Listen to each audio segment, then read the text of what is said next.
Welcome to Gear Up. I'm Emily. And I'm Kristen. Today we're here with Jen Robin. Jen Robin is the wife to Jerry Robin. Mm-hmm. And Jerry made headlines recently having a pretty gnarly spinal injury. Yeah. And we'll get into that in a bit. But so let's talk about some happy stuff. Yeah. Where are you from? How did you meet Jerry? Yeah. All the good things. Okay, so I am from Washington State. It's a small town, like an hour north of Seattle. So nowhere near where Jerry's from. Jerry's from Minnesota, so neither of us are from the same place at all. And so, yeah, I lived in Washington my whole life until I moved to California 6 years ago. When I started dating Jerry, I obviously took the leap and moved here with him. And how did you meet him? Well, this is like his least favorite story to ever tell. Well, he always embellishes the story a little bit. Like he never thinks he can tell the truth, which is so dumb because literally he DM'd me on Instagram. That's how we met. Yeah. Pretty Like, original. hey, girl. Yeah, really. Yeah. I remember I was going to a concert with my sister and my friends, and I think I posted a selfie or something, and it was in my request, and I clicked on it, and he reacted hard-eyes or something to my story, and I clicked on him, and he didn't even follow me or anything. I'm like, who is this? I don't really know that much. I mean, I don't really know anyone that races dirt bikes. Yeah. Professionally, or I don't follow it really. And so, yeah, I clicked on him and I'm like, who is this guy? And then I replied back a couple times, and then I just he would message me not every single day, but pretty much every time I would post something, he would reply to it. Consistent. And I would reply here or there, but I was just kind of whatever, I'm never going to meet this guy. He's from Minnesota and lives in California. And then I don't know what it was, but randomly I just started replying more, and then we just started talking, and then we talked for 2 months, every single day, FaceTime, called every single day. And then I flew here in 2019, Memorial Day weekend for Paula. And I obviously met him for the first time in person then. And then I moved here at the end of the year in December. Wow. Yeah. Yeah, it was really fast. Right. And it was crazy too, because my whole entire family's from Washington. Everybody lives there. My dad owns a business there. I did weddings still there, but I also worked for my dad, and it was I had no reason to move. And at the time I had bought a house in 2017, and I had just listed it for sale right when we started talking, just because it was just really far away, and I honestly just didn't want to live there anymore.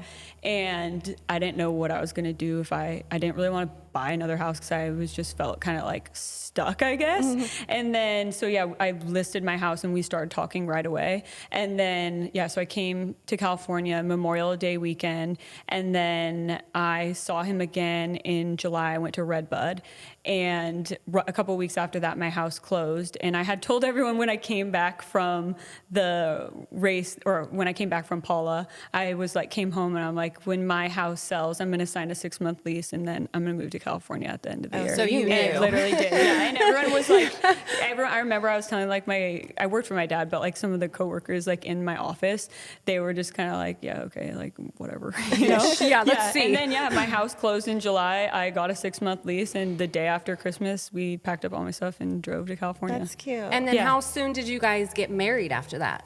So we moved here technically in 2019, but basically it was 2020. We got here on December 28th, 2019. Oh wait, so he moved with you.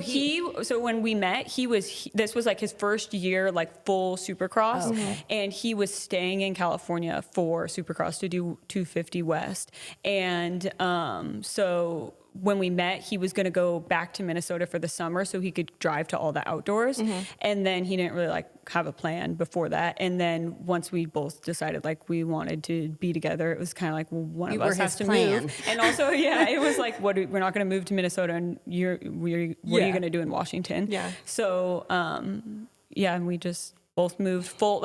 Once we signed, so he did outdoors and lived in Minnesota, and then he came here for Monster Cup in October or something. I don't even remember when that used to be, but he came here for Monster Cup, and then he stayed, and then we he stayed with a friend, and then we got an apartment in December, and then moved here. So he lived here, but yeah, not. What really. was it about him that sealed the deal for you? I don't even know. It was like I'd never my whole life, like I always am like just like very like indecisive person, and I get sick of everyone, like friends, boyfriends. Like I just am like I can't stand, like I love people, but I don't want to be with people for more than like a couple, like a day. That's it. And then after that, I can't stand you. And I was always like that. And honestly, I kept being like, is something wrong with me? Because I would like date someone, and then I'm like, oh, I'm bored. Like I don't like you. And then I was just like, okay, like, because everyone always be like, when you know, you know. I'm like, yeah, well, whatever. And then finally I met him, and I was just like, we didn't have to try. Obviously we had to move, but it was like, didn't have to try. And like, he was just so like kind, and I don't even. You were just sure about it. You knew. Yeah, which is like feels weird. You weren't annoyed by him. It's weird not having like, I feel like that sounds funny, like not having one solid answer, but it was just like everything. It was like there was just like no questions asked. It was meant to be. Yeah. And you knew nothing about moto prior to No, him. I mean, like I knew obviously about like racing and like, well, actually, so originally how he had found me on Instagram, I had a friend in Washington that owned a gear company called Active, which I think it's still called Active, like AEKTIV, I think it's what it's called. Yeah, you know what I'm talking about? Yeah. But so originally the guy that started it lived in Washington, and I used to take their photos, and but me and my friends would like, they'd have like beanies and sweatshirts, and so me and my friends would take pictures, like the pictures of them, like of each other, and so there's pictures of me on the Instagram, and that's how he found my page. So like, I knew, hey girl, and then so I knew that, and like I would go to Seattle Supercross growing up, but it wasn't like a big. It wasn't part of your. No, like I had friends in high school who like rode dirt bikes and maybe raced locally. There was like 2 kids at my school that I feel like actually like raced. Yeah. But like I didn't know what like Loretta's was. I didn't know what, I knew what Supercross was because I would go to Seattle Supercross. I knew who Chad Reed was. I loved Chad Reed. But that was it. That was like really all I really knew. So it was like, again, for him to message me too, I'm like, where did you find me? Like, I don't know. Active, man. Yeah, I guess. And you're a wedding photographer? Yes. Yeah. Okay, that's what you do full That's time? like my full-time job. Yeah. Nice. Yeah. But how do you juggle that? Because aren't weddings on the weekend? Yeah. And you're traveling. So to the basically, races? I can't go to anything. Oh, you don't go? No, I try if I can. So usually, like I can go to every round in California. So usually the beginning of the year, I can go to every single race up until like Phoenix, and then it's kind of like hit or miss from February till May, and then outdoors I went to Paula except for one time that it was here. I went to all of those. So usually I can go to Paula. I went to Hangtown once. I went to Millville once. Redbud once, and that's pretty much outdoors. Usually I can never go. Wow. So, and then like last year for the playoffs, in the year before I only got to go to the final round. Oh, wow. Or wait, no, sorry. First year of playoffs, I went to the final round because it was in LA. And then this year I went to the second round that was in Texas. So yeah, usually I can't, like, just can't go. And Jerry's a privateer. Yeah. So tell us a little bit about his program, because but that's a part also hard part to be able to go. It's like so expensive because everything's like out of. I mean, he has obviously sponsors and stuff that pay, but I mean, for me to go is completely out of our pocket. And even like he pays for his mechanic every weekend to go. So by the time, if I could go, a lot of times when it would go to the East Coast, usually I just wouldn't go because by the time like I booked a flight, we paid for our dogs to get boarded. It was like over $1,000 for me to go for like a couple. Like 36 hours basically, and turn around and come back. Usually though, every year I always would go to Arlington. That was like my favorite race to go to. This year, or I guess was it last year? I keep getting my ears mixed up. So 2023, so first when I met him in 2019, he did everything. That was his first year, like full doing racing, like professionally. And he did everything out of his van. So he would drive to every race. He was his own mechanic. He would literally go to the line with himself, and he would ask someone on the line to set his whole shot device. And all outdoors, Supercross, everything. It'd be like 100 degrees in the East Coast, and he would be working on his bike in between motos, in between practice. And then in 2020 and then 2022, he was on like little satellite teams. So that was like kind of nice because they would like you don't have to pay to bring your bike around, but then you weren't making any money because all your sponsor money it goes to the team is getting the sponsors, you know? So he did that. And then one of my best friends, her dad owns the Yamaha flat track team. And so we had been friends for a while. And 2023, he was with AJE and they're Supercross only. So we were at their house in Arizona because the sponsor, they live in Arizona. I don't even remember why we were there, but we were randomly there like right before outdoors. And he had asked Jerry just from like, we had known them for like years now and they're like our family. And he randomly was like, so what are you doing for outdoors? And Jerry was like, oh, I think I'll just do like the rounds in California and maybe Denver. And then that's it. And he was like, oh, well, what if you switch to Yamaha? I can get you Yamahas and I'll sponsor you. So he started doing that outdoors of 2023. And then 2024 and 2025, he did everything with, it's called Estenson Racing. And, but he wasn't like in a semi, obviously. They have like a semi for their fly track team, but it's just Jerry for Supercross. So he had like transport. There was like a transport company this year and last year that took his bike around. So that was like literally life changing because before him, after Supercross in 23, he was like, I don't think I can do this anymore unless I only do West Coast Supercross because it's so expensive. Like, by the time all your sponsor money is going just straight to racing, straight to travel, and going from California to the East Coast, and then he would go, like a lot of times during outdoors, he would stay somewhere on the East Coast for like 3 weeks, sometimes like maybe a month. And so it was closer to drive to that, to the rounds. And then it was just like, we were married and I don't know, it's just too much. So yeah. Yeah. So does he like have a job? No. So how does that, I mean, I know you so once he came on with he would like make like a little bit of money from racing, but like nothing to make it worth it, you know? So then once he started doing the Estenson thing, it brought in a lot of support. Like he had, it paid for all of his racing and he got support from Yamaha and just like results wise was doing a lot better. And then he switched to the 450 class. So it's more money. And so 24 and the end of 23, 24, and then obviously up till the crash in 25, he was actually like making money racing, which was awesome. But before that, I was kind of the one that made the money. Which That's still, a lot. Yeah, Definitely. Yeah, so wild. it definitely is a weird, like not weird, but different dynamic compared to like all my friends. Yeah. So all my friends in the industry is like, I love them all so much, but it's like we relate in certain ways, but in that aspect, it's just. For sure. Yeah, because most people don't have a job or they, they have kids and they are doing everything. Like I don't do.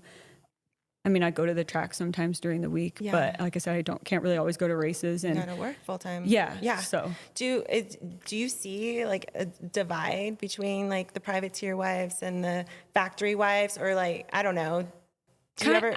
I don't really like. Yeah. I kind of have like a small circle of friends. Yeah. I try to like keep my circle small. Yeah. So I see it because I am living it. So I see what's different, but like.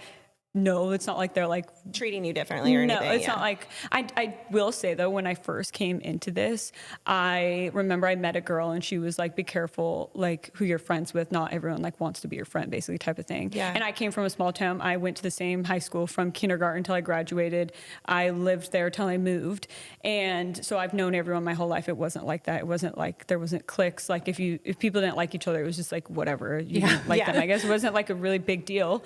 And like no girl drama, like genuinely never in my life I had like girl drama or hurt. Like I would see it on like TV or like movies or reality TV, social media. And then I came here and then I saw it and I was like, oh, whoa. Now I see what you're saying.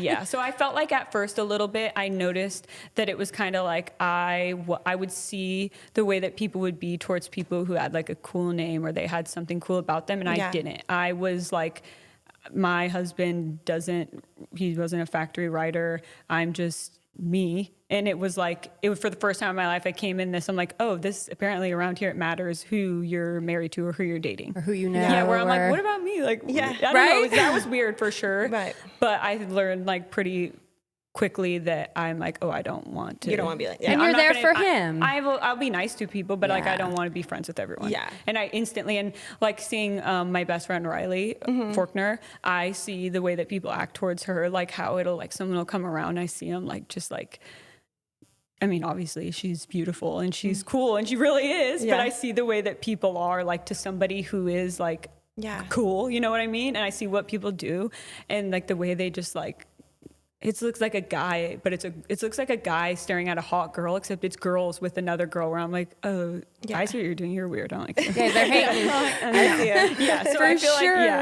like, and I'm a little bit older too than most of the girls. Not everyone, but like a lot of the girls that I was around, I was always the oldest one too. So I kind of like could see, and I'm pretty good at reading people too. So like pretty much instantly I can like read someone's character and I'm like, I can tell them like, you suck. oh, I'll be around you for sure. And I'll be nice to an acquaintance, but like, you're not my best friend. Yeah, for sure. And I'm not yours.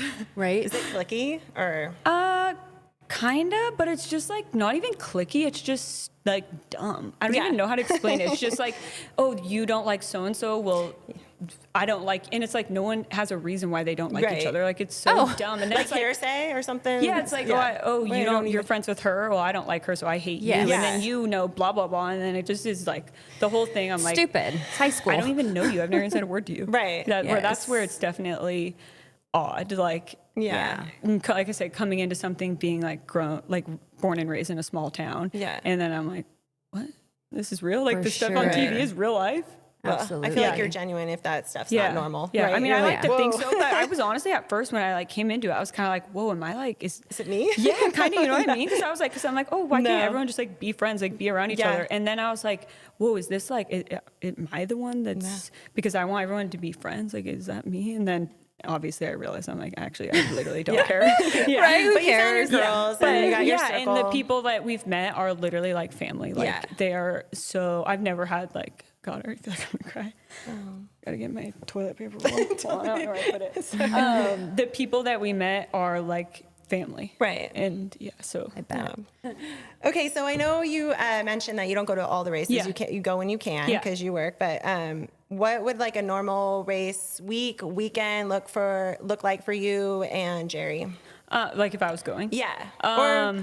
That's also another thing too, is I'm not very like, I mean, I'm involved and I love it because I love him, but I'm not like, I just didn't grow up around this. So I feel like even watching it for like 6 years, half the time he'll like ask me like questions about a section on the track during practice. And I'm like, I don't, what sign is that by? Like, what was the banner that was next to it? Like, I don't know what you're talking about. For so, sure. I mean, honestly, I've just pretty much since I came in, kind of like let him do his thing. He's like, we're so different. Like, I'm really type B. Like, I'll just figure it out as I go. And he's so like organized, like he knows what time, you know, his flights are booked like months in advance. Everything's like to a T. So when I go on, if it's like this year and last year races in California, I just started going after I would let him go in the morning and do his thing. And then I would come like when free practice would start. And I would just kind of like, I don't want to like get in the way pretty much. So I just kind of like let him do his own thing.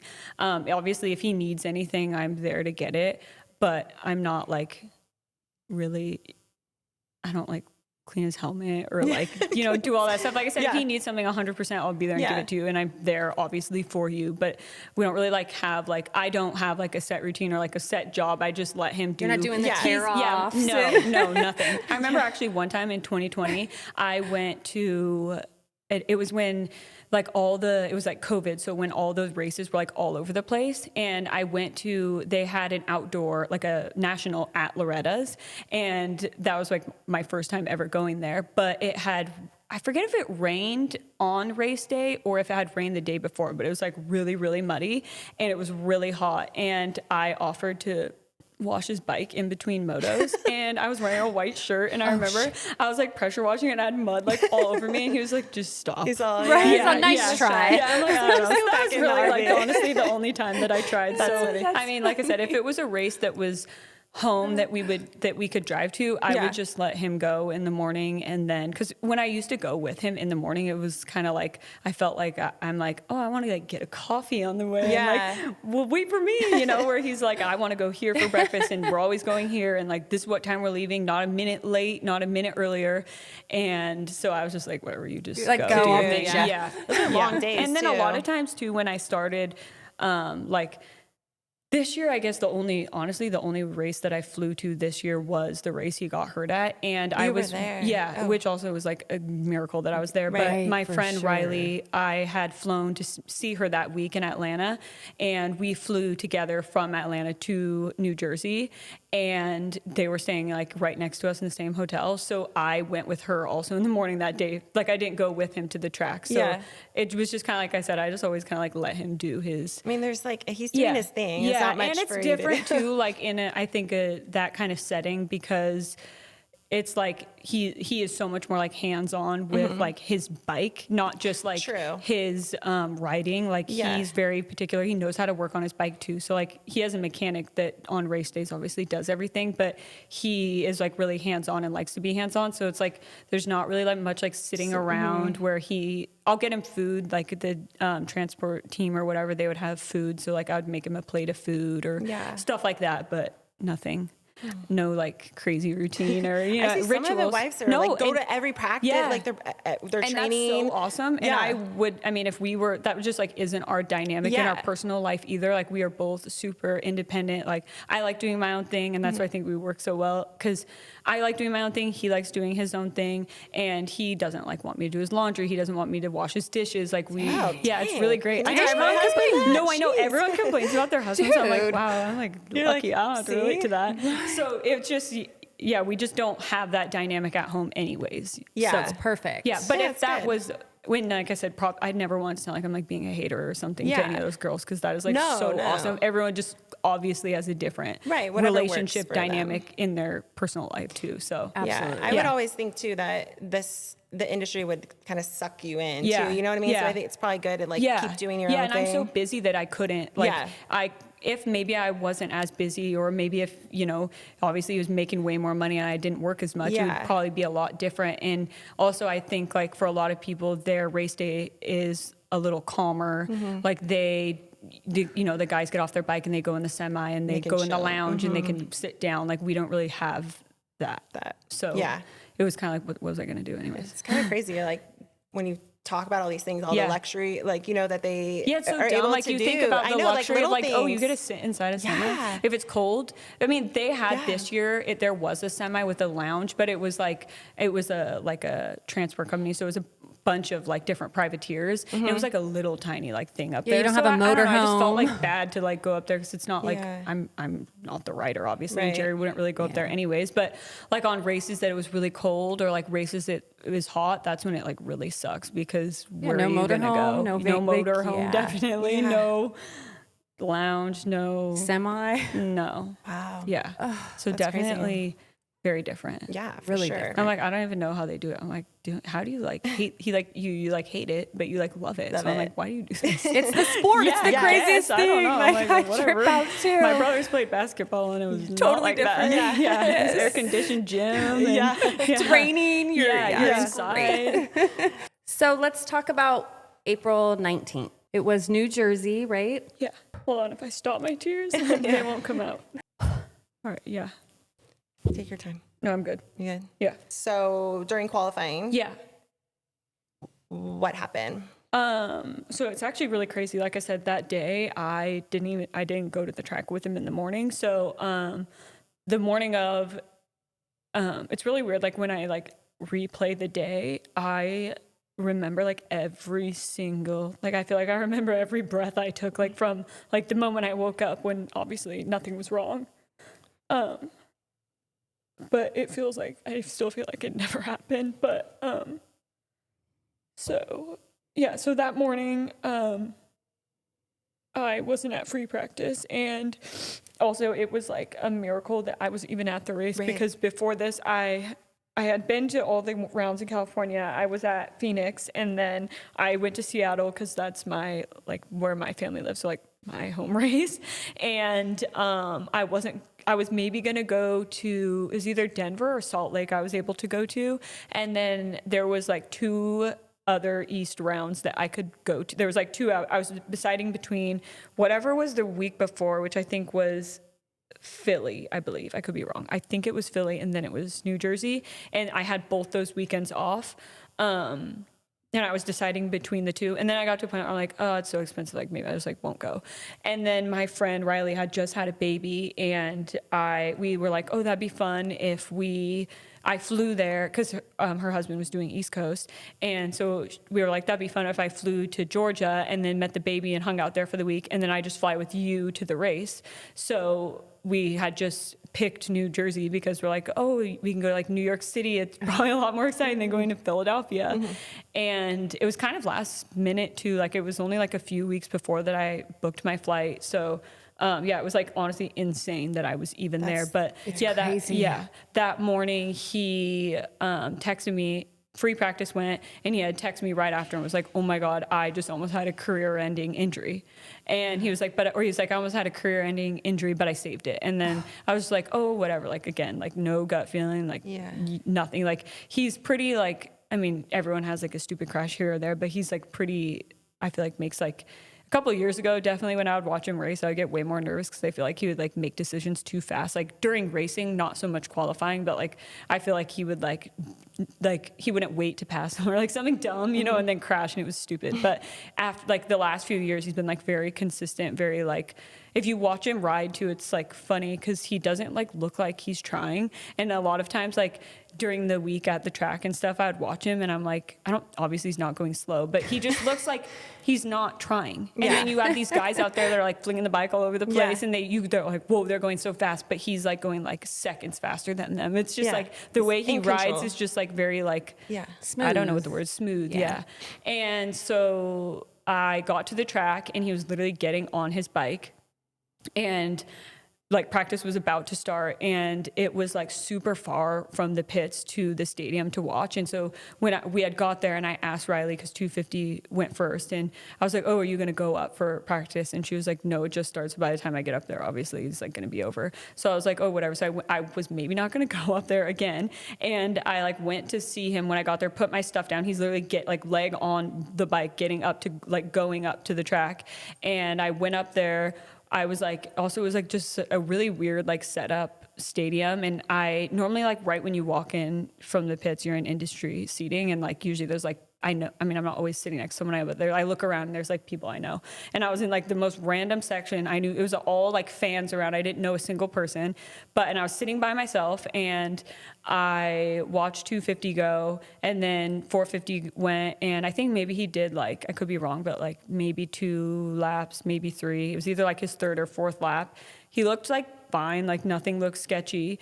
And even like watching the crash itself, it was like, when you watch the video back, even when you watch the video back, it's really not that crazy. It doesn't look crazy. But you could look at it, you could watch it and see like, it looks like, oh, that was like scary. But in person watching it, it was like, I was on this, like the side of he was like on like the long side of the track, I guess.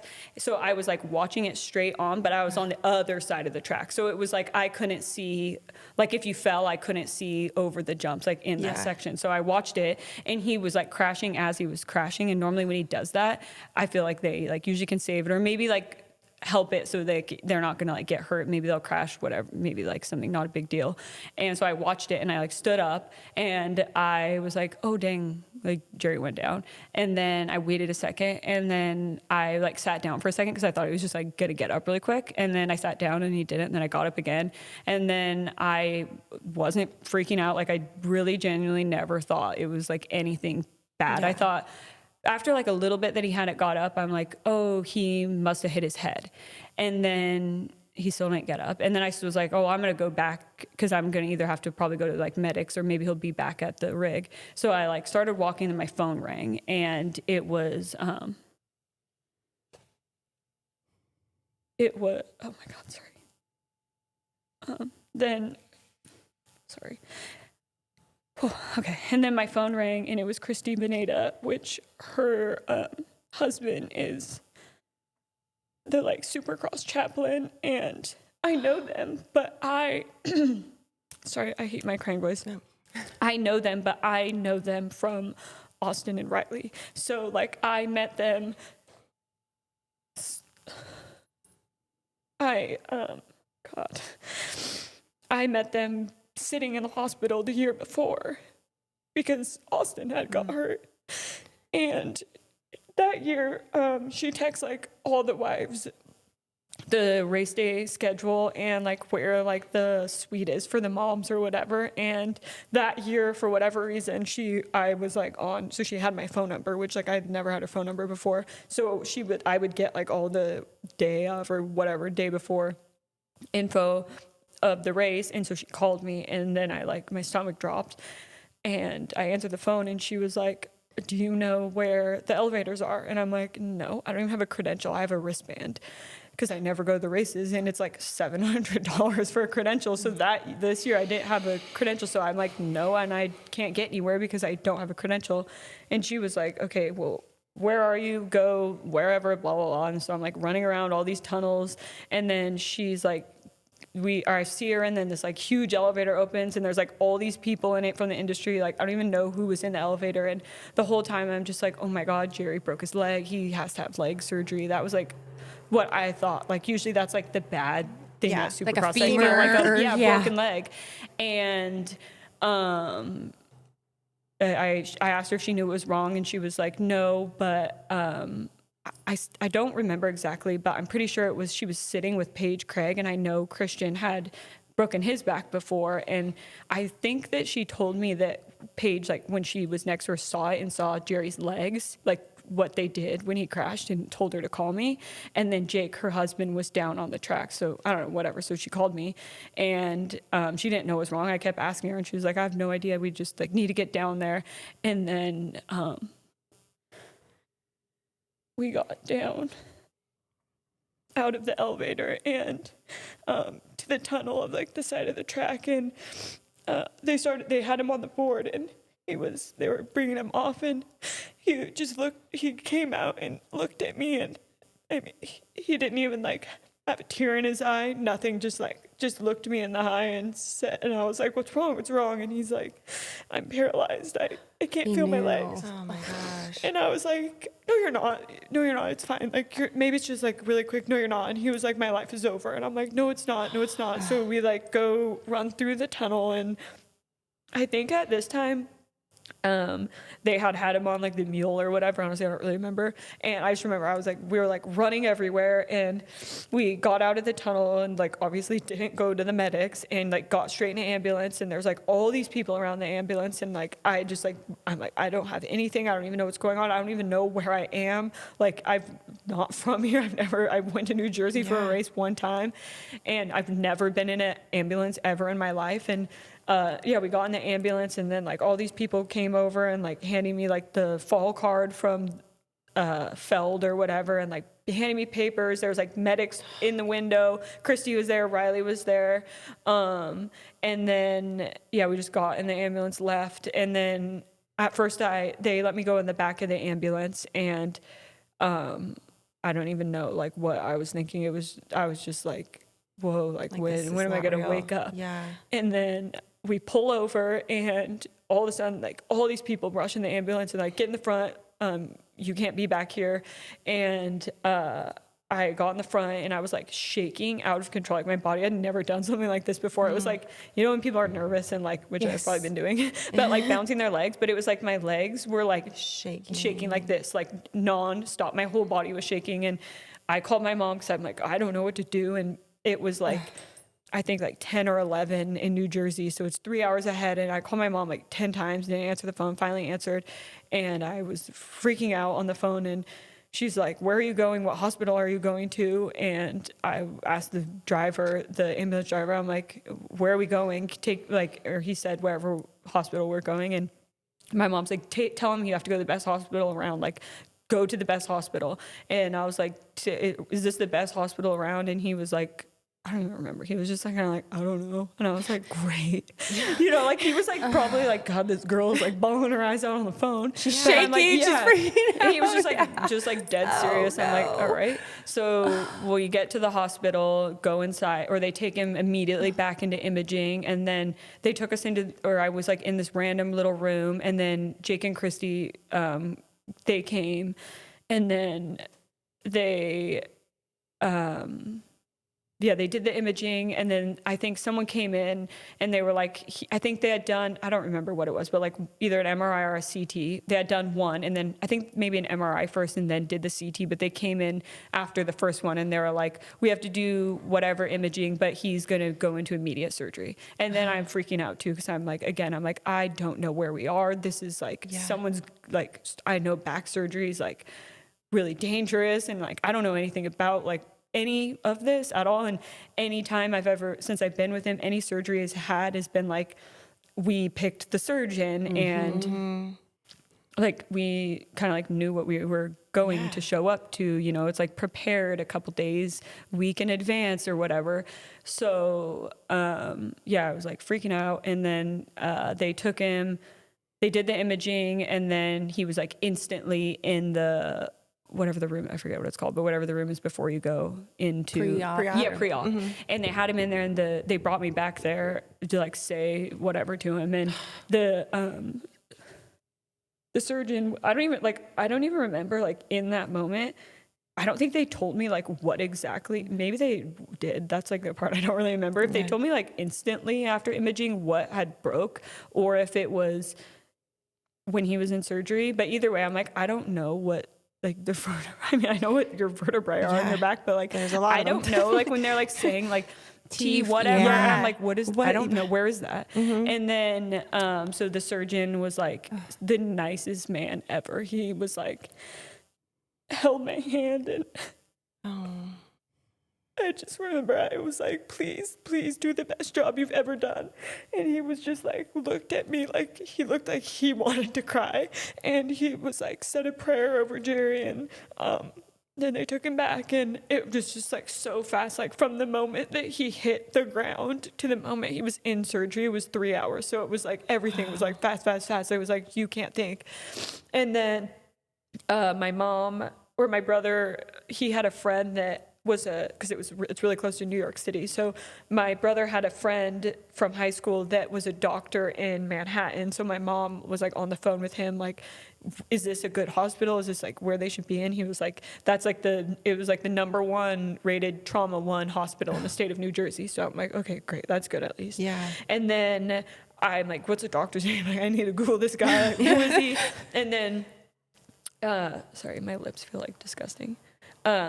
So then after they took it out, he was in the pre-op room, we went like upstairs to like a real like or surgery waiting room. I guess there was literally no one in there. But we got up there, and there was like 3 like elevators, and like all over the elevators it was like all these awards for like neurosurgery, and like it was like just he was like the best place, you know, that he could be. And then I look up the doctor too, and he's like this like amazing doctor. And it was also, this is like so random, but I remember like in the waiting room, I was just like looking around, like someone like tell me it's gonna be okay, or like I don't know. But it was really weird. But the elevator, there was 3 elevators, and the elevator was like the one thing right there was 77, which I was like, whoa, that's It's like crazy what a how that, sign. it was just, I mean, obviously I know maybe just have people that doesn't mean anything, but I'm like looking for like I'm like, please someone give me probably a sign. gave you a little like not peace, but like okay, we are in the right place. Because he had quite a few. So he ended up it was his T5, or he burst fractured his T5 and his T6, and then is fused T3 to T9. And again, like I don't know, like I know people like get paralyzed, but I feel like that sounds like so naive, but like I didn't like really, I knew people got paralyzed from breaking their back or their neck, but like I didn't, and I know you have a spinal cord, but it's just like I didn't grow up around traumatic injuries. And like I think since we were together, there was maybe 2 people that had been paralyzed. And so I didn't really know, like I knew like it could happen racing, but I just like didn't really know about it. So so he was fused T3 to his T9, but from the burst fracture, he had bone fragments that were in his spinal cord, which is what obviously caused the damage. But we were just really, really lucky that he was able to A, have the surgeon he did, and B, how fast it happened. Because it's the faster you get into surgery, the better, because like they can relieve the pressure off the spinal cord, and obviously you don't want it to sit and cause like any more damage than it possibly could. Yeah, sure. And then, so yeah, he shattered or burst fractured T5, T6. He broke 6 ribs, I think, and then had a punctured lung.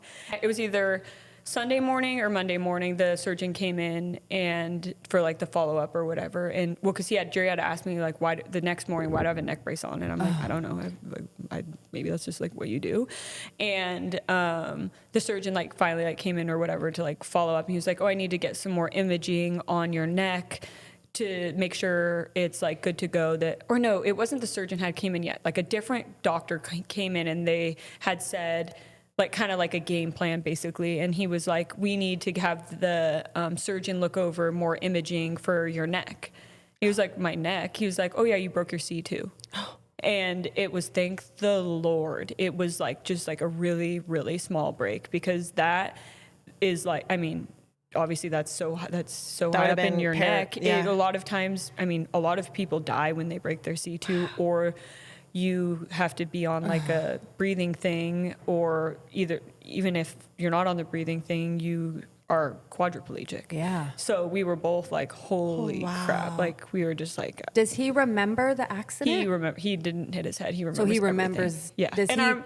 I remember like when it happened, and I asked like if he hit his head, and he said no. And I was kind of like, oh my God, obviously I don't want him to have a brain injury, but I almost in the moment was like, I almost wish that he did, so he didn't have to like, because he can tell you, like he remembers, like he said he like was crashing and whatever, went over and hit the ground, and when he hit the ground, he said it felt like his leg, because the way, if you watch the video, when he crashed, his legs were above his head. So I guess your body, like it's like a phantom thing or something like that. Your body, the last place your body felt your legs was over your head. Wow. So when he hit the ground, and he obviously instantly basically was paralyzed, his body thought his legs were over his head. So he said he hit the ground and it felt like TV static like left his body, and he said he was laying there like thinking his legs were up over his head, and he looked up and he was looking at the sky and no legs, and he said he like hit his chest, and he was like, oh, I can feel my chest, I can move my arms, and then he was like, where are my legs? Oh fuck, god damn. Yeah, so yeah, he remembers. I read, that's why I'm like, is that like better? But then when we got to the rehab hospital, it was it was like all kinds of different like rehab, but it was like where the people that were around, and his roommate was a brain injury. And I remember after that, I was like, I am like so thankful that it wasn't, that you didn't, because that would just make it, I mean, obviously who knows how people recover from a brain injury. Did he live has there? Like a quality. At the rehab center? Like, or did you take him? So we were in the crash happened April 19th, and we were there 11 days, and then we had a medic flight that picked us up and flew us back to California. So in his mind, does he play back like, I shouldn't have done this, or I could have done this, or no, he just, it is what it is, and I don't know. I mean, I guess you can always play everything back in your head, every day. I mean, he said like, I wanted to be done racing last year. I wish I was done last year. It's like, you can play everything like back once it happened, he could play the whole day back and been like, I wish I didn't, I don't know, What do you definitely, but like, it's kind of one of those things that like, when he starts going down that, I try to just like turn it around, because it's like, it sucks. And it's like, I won't wish that on anyone, but I mean, it's happened and we can't go back. So, I mean, it was just. Was there any like safety factors involved? It was just like the way like the track was built, and like this section specifically was complained about by riders multiple times on press day, free practice. So, I mean, I understand like there's a risk when you're racing a dirt bike, no matter if you're on a supercross track or a moto track. Or if you're just riding around. I mean, I could literally stand up right now and fall and break my neck, But, and I understand that that's more of a heightened risk. But in my opinion, I feel if these people that are on that are racing at supercross track professionally, they are like some of the best in the world. So to me, in my opinion, if someone is complaining about a section that needs to be changed, I'm like, why aren't you listening? And to be also complained about multiple times. Like, it was complained about on press day, and then I guess like Justin Brayton or something rode the track on press maybe or something like that, and I guess they were like, oh well, we'll see what Brayton does when he goes out. And I don't know if it was like, again, I'm not like so good at like track side of things and stuff like that or whatever, but I think it was like uneven or like peaky or however the track in that section specifically was built. And that's where he had almost crashed earlier in practice too, when he had said like, I almost had that career ending crash. So it was clear that it was an issue. And that's like where I'm like I said, I understand, but like in some of the people that were saying it need to be changed also are people that like are like big names. Yeah, you know, it should have been. And even if anyone that's at like Supercross, I mean, even there, I feel like they kind of know what they're talking about. Right. And if you're like also in 450A, you probably definitely know what you're talking about. Absolutely. So if you're asking the track crew to change something on the track, they're not doing it because they want it to be easy. Obviously, they wouldn't do this for a living. They wouldn't be where they were if they wanted it to be easy. But nobody wants to go out there and like be on a track that's so sketchy that like no one wants to even race. Absolutely. And I mean, again, it's part of the risk, and we totally understand that. But to me, that's just like, and I don't know if that's just me because I don't race a dirt bike and I didn't grow up around dirt bikes. So when I see it, I just am like, there's no excuse for that to be an ongoing issue that has been going on, you know, for. Right. I agree. I mean, I've heard riders talk about it for a while, you know. I feel like it's, again, not people just like being a pussy and don't want to do this on the track. It's it's not safe. I mean, they're the best riders in the world. They know what they're talking about. That's what I'm saying. Is like, to me, that's where I'm like, hello. Yeah, they're the riders. And then you change the section after someone got paralyzed. Like, what does it take? Is that what it takes? Is someone having a career, not just career-ending injury, a life-altering injury for you to be like, oh shit, maybe like I should change that, you know? Wow. It's crazy how that works. Yeah. Because it's right? true. It yeah. takes... And like I said, I am so aware that that's part of the risk. So like, I don't want people to think that I'm just like making an excuse or like saying like, it's the track's fault, because it's also part of what you signed up for. But I think I don't know. I just feel like I agree with you 100% though. Yeah, absolutely. If there's a change that's been talked about, and also not just one day, there's a change, there's something that needs to be changed and has been voiced by a lot of people, and nothing is being changed, is kind of, it just feels sort of like a slap in the face. Right, at that level too. Like, what are we doing? That's what I'm saying. Is like, they know they don't want it to be easy either. They wouldn't be doing what they're doing if they wanted to just be like, you know, like a circus. Horrible. Yeah, that is horrible. So then you guys leave the hospital. Yeah. He goes into... Yeah, so we were there for 11 days, and then we were in I think basically we were in like the ICU the whole time. The first, I don't remember however many days we were in like the actual ICU, and then we went to like the step down ICU, which is like where you go before you go home. I think we were there in that one for maybe like 4 days or something. And then we had the medic flight came and picked us up, flew back to California, and then he was at a rehab facility in Pomona for, I think, exactly, maybe a little over a month, maybe like 5 weeks, 4 or 5 weeks. Was he inpatient, or you had to take him? He was there. He was inpatient. Oh, he was there full time. Yeah. So it was weird. So I came home, and so when we came back from New Jersey, we were on obviously a small plane. So we were flying from New Jersey all the way to California. So we had to stop for fuel on the way, and we stopped for fuel in Kansas City, and they're like, oh, this is like 15 minutes. Like, go inside and go to the bathroom, because the bathroom on the little plane was like so tiny. And so like went inside, go to the bathroom, they fuel it, we get back in, go on the runway about to take off, and they turn around, and we're like, what the heck? And they were like, all like the pilots in the front were like on their like headset thing, you know, like talking back and forth, like pressing all these buttons, like, I'm like, what is going on? Right. And then we like stop, and then we're just sitting there and no one's saying anything. And then they were like, oh, we need to like troubleshoot something. Or I'm like, oh my gosh. You're like, like a mechanic or the pilot. And then they were, the lady, like the EMT, I guess, I don't know what they were called. Like the nurse on flight was like, no, don't worry. Like they won't let us go, like if it's not safe. And so we like sat there. And then she was like, if they can't fix it, then they'll send another plane that'll come pick us up. And so I'm like, okay, whatever. And then she's like, and the worst that would happen is you have to go to the ER and check in at the ER in Kansas City for the night. And I'm like, we're not going to, we're going home. And so I don't remember what it was. Like there was like something that wasn't like going off that was supposed to be going off for takeoff or something like that. And so we had to get off the plane. They had to get an ambulance to come get him off because he was on like a ambulance gurney. So he can't just get off the airplane. And so they called an ambulance. The ambulance comes. It doesn't have a thing to take him off. I had a wheelchair. He had like never gone in a wheelchair at this point. He had only been sat in like a recliner 2 times in the hospital room. And so then they send another ambulance, gets him off, and we go inside. Thankfully, since it was a small plane, it was a private airport, so there was nobody inside.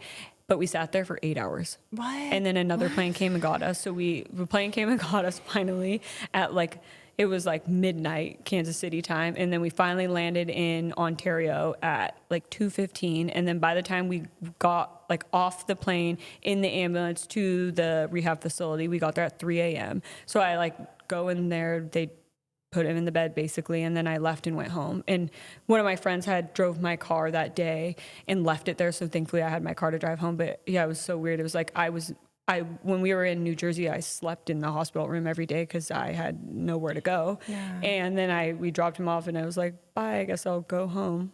Yeah, so that was definitely like super weird to go home and without like him. Be by yourself. No. Yeah.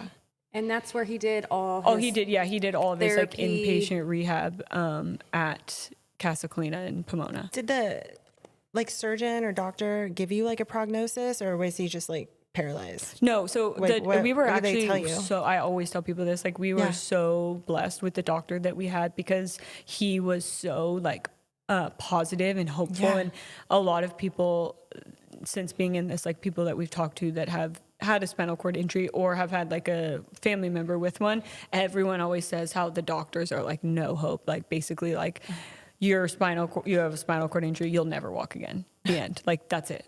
And I asked the surgeon probably like 400 times in like every different way I could ask it if he would walk again, and he never ever said no. He said, I mean, obviously he has damage to his spinal cord, but like miracles happen every day. And I've seen people with like spinal cord injuries that would never recover that run and walk. And so just to like, obviously it's hard with the injury because it's not a broken leg or a torn ACL that you get surgery and then in whatever, 3 months, whatever your recovery is, then you start You're fixed. rehabbing and walking and whatever it might be. This is like, I don't know. It's unknown. No one knows. Like you could have a 0% chance, like statistically you have a lesser chance obviously of having a recovery, but it's just different with everyone. Like there is no way to tell, and it's so slow. They said like, I think someone had said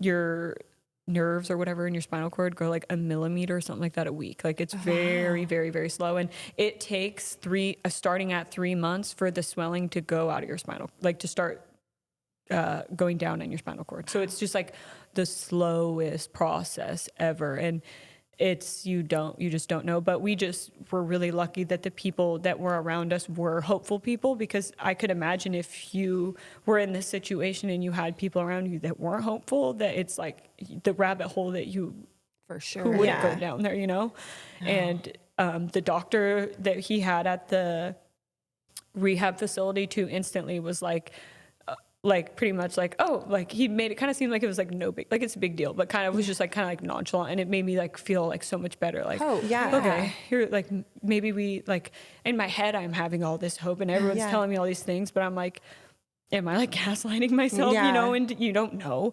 So, and then we show up there and have that guy, and he was just so hopeful. So we've just been like so lucky that the people that, the doctors, the ones that are the people that you listen to, have been hopeful. And that's good.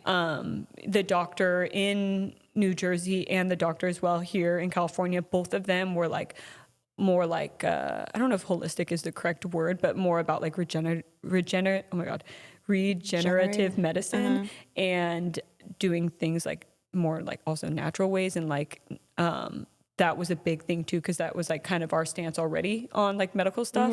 And then to have these doctors with this crazy injury that you don't know what you're supposed to do, be like on board with that. And pretty much both of them were like, whatever you want to do, whatever treatment you want to do, we're going to figure it out. We're going to make it work. Yeah. So we just got like so lucky with having both of them. And the doctor so his Tim Estenson, that's the flat track guy, he is like basically like our other dad. He has like something to do with like a regenerative medicine clinic, I guess.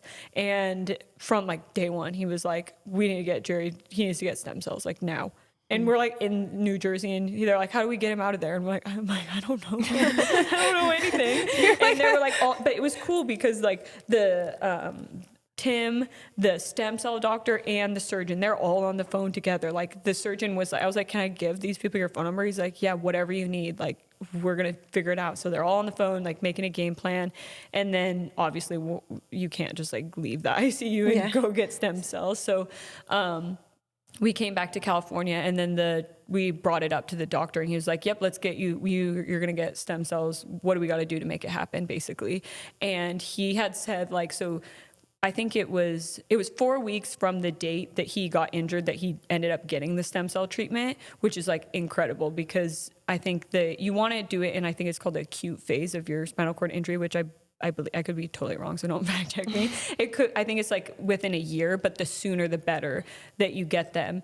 And most people everyone goes from ICU to rehab, and then you finish rehab, and then you can figure out what you want to do, I guess, with that. Well, somehow, and the doctor said after the fact that this was over, he was like, this was a nightmare to pull off, but he got him discharged, and we left and flew to Kansas City, and he got the stem cell treatment, came back, and they readmitted him to rehab, and then he was there like 2 more weeks. So like basically in the middle, they let us, which he was like even the physical therapist at the rehab facility, they were like, I've never seen this happen. So it's just like so many amazing things for such a horrible situation, like so many amazing things, like the way they've all lined up is like. And people, that have been. How often can you do the stem cell? I don't know much about that. I know like definitely like the first time is like the most like crucial time. And then I think, it's not going to like hurt you. So I think you can probably like pretty much like do it. I'd imagine as much. I mean, you don't do it like once a week, but one of the sponsors from the team, the McGinley Clinic, he does stem cells as well. So I think that will be like maybe, I don't know if it would be like 6 months from the injury or whatever, but I know that that's like probably, like I said, it's not going to hurt you. So if we have the opportunity to do it, we're pretty much like any opportunity that's like not going to hurt you, we're like, yeah, whatever, let's still do it. But hurt. Another like really crazy thing. So the doctor that did the stem cell procedure, so like I said, it was like a nightmare pretty much. We didn't know this until afterwards, was thankfully, but it was like a miracle to pull off for him to be able to get the stem cell treatment that early. And 2 weeks later, he had sent the stem cell doctor a video of his feet, because before, like in the hospital, I would like touch his legs and I would touch his feet, and there was nothing. Like, you know, when you touch a newborn baby's feet, they kind of like move around a little bit. It was like you would touch his feet, poke it, you could literally stab it and he wouldn't feel it. Nothing, no reflex, nothing.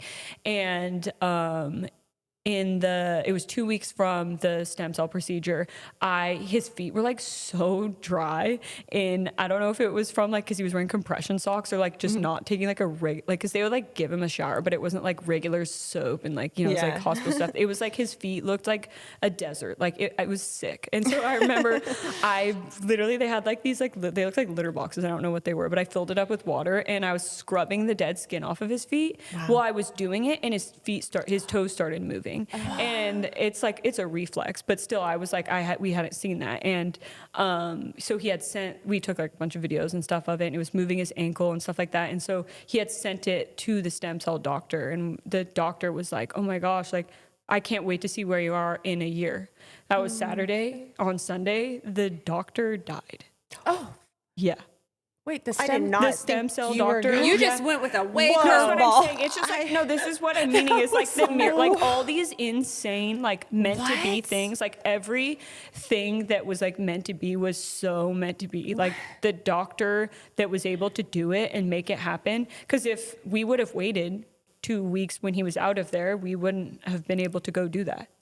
Yeah, I did not think you were going that No, I know. direction. That's why I'm like, I mean, it's horrible and Wow. like so No, sad. but- He had, I don't remember if Jerry said that he had like he either had like a brain aneurysm or a heart Oh my attack or gosh. something. But yeah, he died. There was a kid that was in Washington, like a 14-year-old, and he got paralyzed in May, right after Jerry did. It was like exact same level and everything. And I saw it on Facebook because I'm from Washington, and he's like from the area that I'm from. And I messaged someone who posted it, and I'm like, because I saw that they were doing a GoFundMe to do stem cells, and I commented on it, and I'm like, if you can get this kid's mom to contact me, I can give you where we went so you don't have to like go to Mexico or something, you know? And so she called, or that was literally on Sunday. And she called me like immediately. And Jerry was like, let me just make sure that I like can like share the information or whatever. And so he called his sponsor, and he was like, hey, this kid just got paralyzed and they want to do stem cells. Can I give them the info? And he was like, oh, I just actually have horrible news. I just got off the phone that his name was Dr. Pelican, that Dr. Pelican passed away.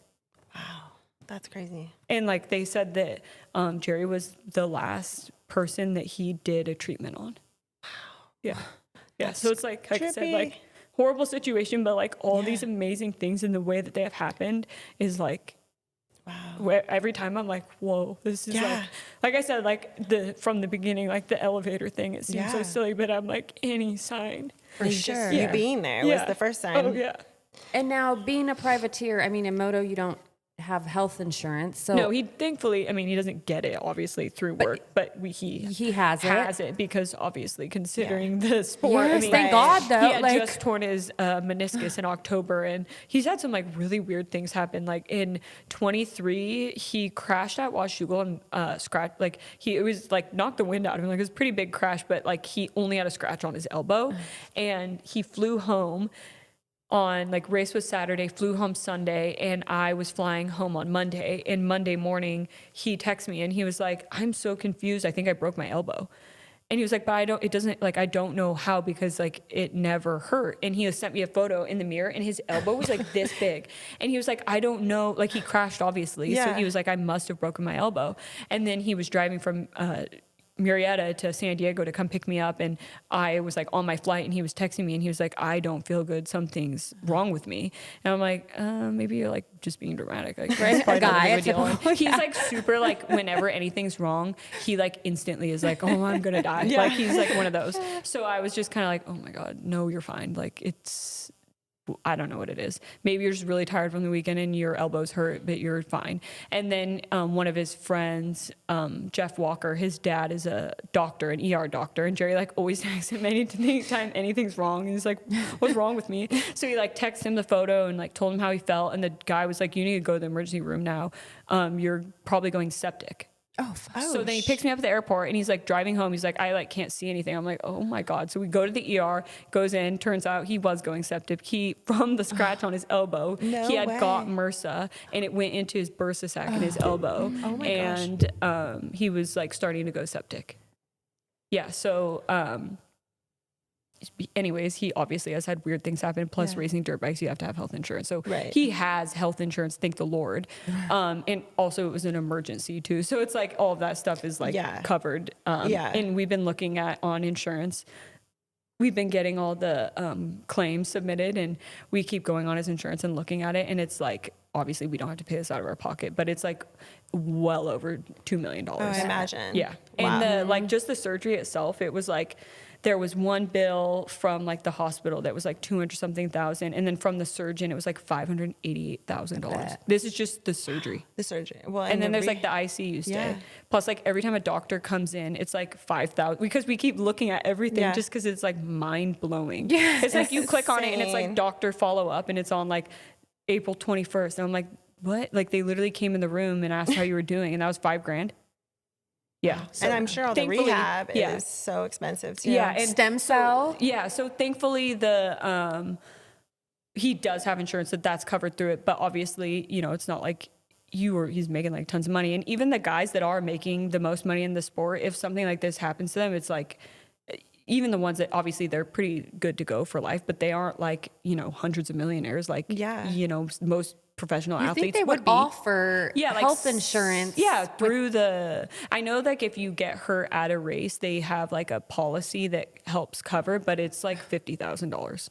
And I mean, I think we probably spent $50,000 in 10 seconds. Left this. And an arm, which is nice, but it's like, but not enough. Yeah, and it's obviously, you're hurt and you don't have a salary because you aren't being paid by a team. So you're just kind of like SOL basically. And we are really lucky that a lot of people knew who Jerry was, and he has a really cool, like, oh my God, sorry.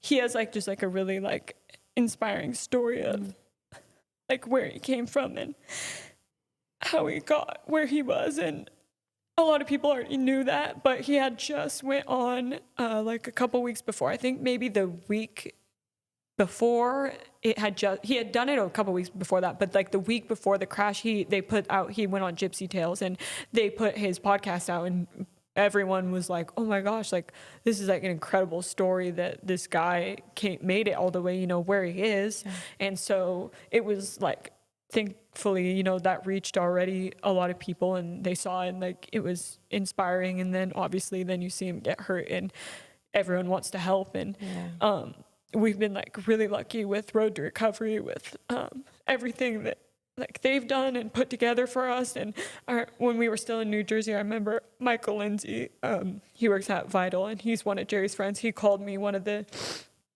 days that we were there and he was like, okay, so we have all these fundraisers going, and he starts telling me, and it was like never ending. I'm like, whoa, can you send me a list of this? Like, jeez. But it was insane. It was like everything you could think of, they were doing everyone was doing everything they could. And it was just like this fundraiser would go live and then we wouldn't even know. And then randomly like someone would be like launching t-shirts from here. And it was like one of his, like, he always goes to Urban Cafe. It's like a little like place. And I think they're like all in, I don't know where they're, I think California, but there's one in Temecula. And it's his favorite, like, it's like a, like kind of like a lunch place, like salads and sandwiches type thing, whatever. But that's like his favorite. It's been his favorite place the whole time I've known him. And even I think the owner maybe raced or he has something to do with dirt bikes, but he saw it and he like did a day where if you went to Urban Cafe, like 50% of the proceeds or something like that went towards Jerry. So it was just like left and right. It was just thing after thing. And it's been like insane the amount of like people that have came around and like the money that they've raised so that obviously he doesn't have to worry about, all he has to worry about right now is his recovery and like rehab. And the place that he's doing his therapy at now isn't a traditional outpatient therapy, so it's not like through a hospital, and so it's out of pocket. But it's a really cool place in that he was like wanting to go there pretty much like the day he got to the regular rehab. He was like, I just want to get out and go there. I'm like, well, I don't think you can do that. But so instantly we went there. Like he got out of rehab the next day we went there. And all the therapists there have said like he's like the earliest injury they've had come in there, because most people come like 6 to 12 months from their injury. And it's more like intense therapy, like kind of based around the person, which is for somebody that is a professional athlete and obviously like pushes their bodies to like extreme levels. That's like, he doesn't want to go to a hospital and like sit on a bike and do nothing. He wants to like do every single thing that he can. And it's called the perfect step. And we've actually met another kid an amateur kid from, I think he's from Oklahoma. He got hurt last year. His name's Adler. I don't remember his last name. He goes there too. So it's cool because Jerry really likes him, and it's obviously like a unique situation that you can't really relate. And it's hard to. I remember in the original rehab he was in, they had like a spinal cord injury group every week, and he wouldn't go. And they were like, just go. And he was like, I don't want to go. Like, I don't want my identity to be, which either way, again, this is totally fine. However anyone takes their journey of their injury, it's obviously nothing's wrong either direction you go. That just like isn't him. And he was like, I'm Jerry Robin. I'm not T5, T6 paraplegic. You know, he's like, that's not my identity. And so he wouldn't go. And it was really hard because it was like, who's he going to relate to? So it was cool because he met Adler there and he really likes him. And obviously he can like, they can talk about their stuff or whatever. Like he's kicking butt. Yeah, he's doing like so good. He stood. I saw your video where you guys hugged. Yeah, so he's been, the new thing that we've been doing lately is some company sent us, well, first when we got home from California, there was like 1,000 boxes at the door, like CBD companies, like I don't even know, all these supplement companies, and then there was randomly a box of like all these like mushrooms, like not like obviously like literal mushrooms, but like chocolates, but it's like chocolates and gummies and stuff. Yeah. And I opened it and I'm like, what? Why would I'm like, whatever. I just shut it and I like it was huge. It was like jam packed full of all this stuff. And I know that people do like the lion's mane and like the oils and stuff.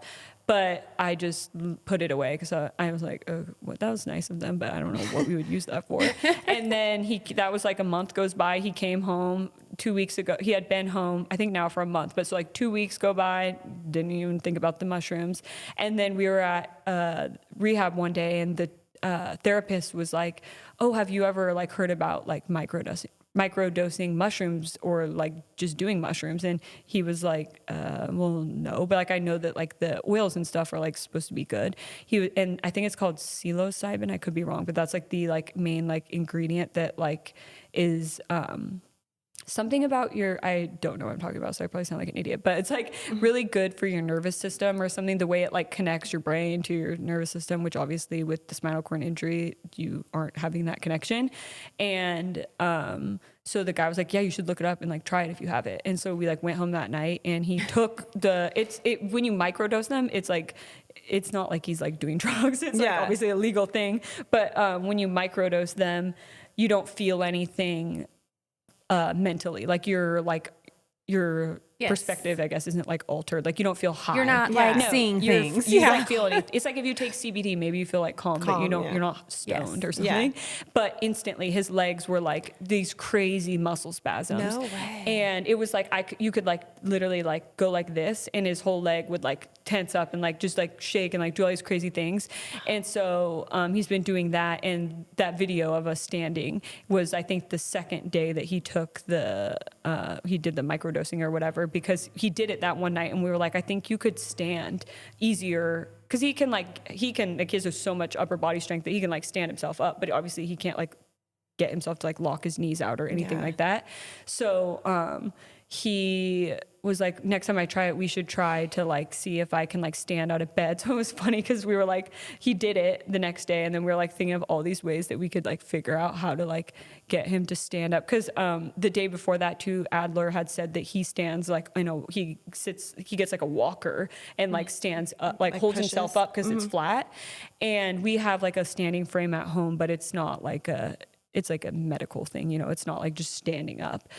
You are standing up, but you're not like, it's not the same like movement with your body, I guess. So he was like, I think like I could probably like stand obviously if you help me. And so we were like thinking of all these ways. We were like trying to figure out like maybe you could go get in this chair, and when you get in that chair, maybe you could push yourself up. And then we would like look at it, like, no, I don't think that'll work. And I was like, well, maybe if I got like a little bar thing that just like is on the side of the bed. So if like he like needs like pull himself up, because at first when he got home, it was a lot harder. Now he doesn't need it, but it was harder for him to like lift himself up because he's like no core, like here down. And so he like sat up on the edge of the bed and then just held one hand on that and then just pushed up, and then I held him, and we were like, oh my God, we're standing. And that was like, I hadn't, oh God, I hadn't given him like a hug standing up since the morning when he got on the bike that day to go up. That was the last time I gave him a regular hug. So it's just really crazy, all the little things you don't think about every day, that you're like, it's just your everyday life and you don't think twice about it. It's crazy when you can't do that, how bad you want to, and like when you do, how amazing it is. And you know, like even just him being alive, and the fact that where he did break his neck, if he fell just like a tiny bit harder, maybe a tiny bit farther, that could have just broken off a little bit more and he could have died. He could have had been a quadriplegic. He could have, we just always try to keep thinking of everything as like, it could be worse. The positive. I mean, it's not positive, but and, it could be. Yeah, and we think about like, he's here. you know, like these people with families who have had people pass away from racing and like all these things. I just think like, oh my God, I couldn't imagine A, how they feel, but B, I'm like, I feel bad for me, or not bad for me. I feel bad that I feel sad for us when I see like all these other worse things that like, I'm just so happy that you're alive and you have you can use your arms. And if where he's at right now today was like as far as he was going to make it in recovery, it's okay. He could like live on his own if he had to. I mean, right now I'm still driving him because it kind of like takes a while to get all the like hand control stuff for your car figured out. So that'll be next week. And then he'll get that in his car next week. And then after that, pretty much everything he's already doing within the month of coming. I mean, honestly, within a week. Seems so motivated. Yeah, where I'm like, wow. whoa, slow down. Like the first day, or it was the second day that he had got home, he was going to the bathroom in the morning, and we don't have like a roll-in shower. We have like just like a, you know, like the shower tubs that are like one piece. We just have that. So it's like a bench kind of thing that you go from like the toilet and you get in that to get in the shower. And he had, oh no, actually, wait, no, it wasn't that. He had got on the toilet, and thank God he had his back, because he doesn't have a back brace on anymore, but he had it on that morning. And I didn't wake up I didn't hear him wake up, because the day before that, because it was our first day home, I was helping him because I was like, didn't want obviously anything to happen. And I was like sleeping, and I just heard the loudest bang you've ever heard, and he had got himself onto the toilet, but he had a muscle spasm in his stomach, and he grabbed the toilet thing, and it literally flipped over, and he flipped off the thing. But that was like really the only thing that happened. And then so he's been able to do obviously all that on his own, and then the only other thing that I kind of really had to like help him like physically with was like to help him get into the shower. And now since then, I mean, like I said, it's only been barely a month since he's been home. In the last 2 weeks, every morning he wakes up on his own at 6 a.m., feeds the dogs, goes to the bathroom, takes a shower. By the time he's done and comes back in, I'm like not even awake yet. So, and also too, the week he got home, I had 2 weddings that weekend, and neither of us are from here, so we didn't have anyone at home with us. So pretty much it was like he was home for 2 or 3 days, and I had to go shoot weddings, and I was gone 10 to 12 hours, and he was fine, home alone. Wow. So what does a day now consist of? Just, it depends on the day, on the week, obviously. And right now is like really crazy because this is my wedding season. So I'm just like super crazy busy right now too, on top of everything. But like, for example, today he had therapy, or this week he has therapy, what is today? Tuesday, Wednesday, Thursday. And so today I drove him to therapy. He didn't have to be there till 2. So I drove him to therapy 2 to 4. And then we come back to we can't come back home, and obviously I came here. It's just different, you know, depends. And tomorrow he has therapy 9 a.m. to 11 a.m. So we have to leave at like 7:30 because it takes forever to get there with traffic. And then we come home, and I literally have to like turn around and drive to Orange County to take an engagement session. So it's kind of really crazy right now, just because obviously he can't drive yet. But once he starts driving next week, it'll be. He probably can't better, wait for that too. Oh my God, he's sending like every single day. I'm like, dude, just you're like hanging out with me. Yeah, but I'm like, hold on. He like ordered these hand controls off Amazon that were like kind of like they're like sticks kind of. I guess you can like somehow like connect them to your gas pedal and your brake. But I'm like, that's like really. I would way rather like just pay and get it done the right way than do this sketchy way. He was like, well, maybe we should just try it. And I'm like, no, because then you're not going to go drive alone, because I'm not going to be comfortable letting you just leave. He was like,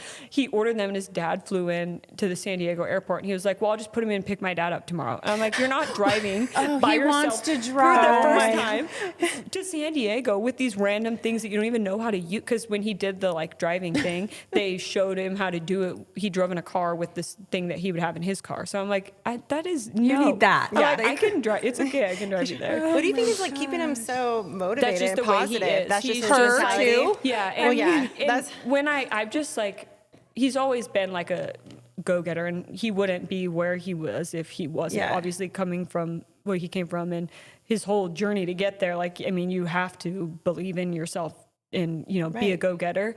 But honestly, like when we first met, we kind of like were like different thinkers. Like I'm very like see the silver lining, very positive. Like it's like, this situation, yeah, it sucks, but it could be worse. Where some people like, this sucks, my life is over. This isn't what I picture, and blah, blah, blah. Where it's like, I totally understand that, but it's like, already, if it's a bad situation, why are you going to make it worse, Yeah.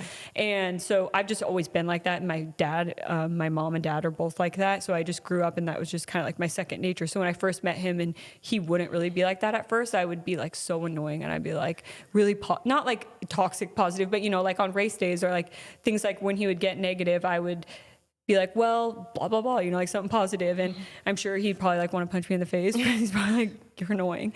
But even like I'd always tell him, like he would say like something negative out loud, and I would be like, just don't even say it out loud. Don't say that out loud. Or like, even with this, he's like, I really hope I'm going to walk again. I'm like, don't say you hope you are, just say you're going to. Like, I've just like, that was like kind of how I already was. And it's definitely like rubbed off on him. And I'm really thankful that how this did happen, that it happened when it did, with the mindset that he was in this last like 2 years. And he had last year started working with a mental trainer who's like totally changed like how he thinks, because that was like really what he struggled with, especially with racing. It was like during the week he'd be the fastest guy at the track. He at Yamaha would be like not even a second off of Tomac, and then he would go to the race, and he's like, I can't put it together, because I just like, it's like a mental thing. And that's what it was. It was like nothing at that point. It wasn't like a bike thing. It wasn't a physical thing. It was just like, you just need to turn the button on. He just didn't know how.